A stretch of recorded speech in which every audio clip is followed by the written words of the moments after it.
Hey guys, thank you so much for visiting my channel. My name is Nami. Today, I want to dive into the word funny.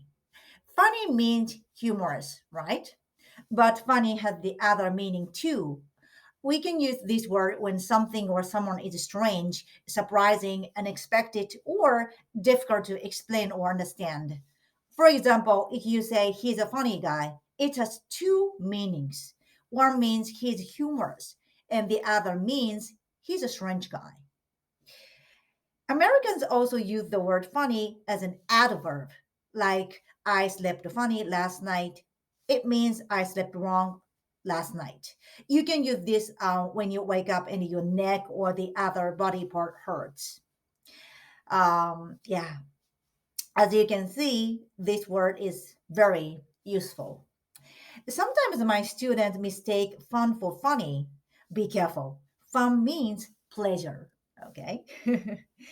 Thank you for listening. Yeah, I'm sorry, I'm a bit sleepy. Anyhow, have a wonderful day. Bye bye.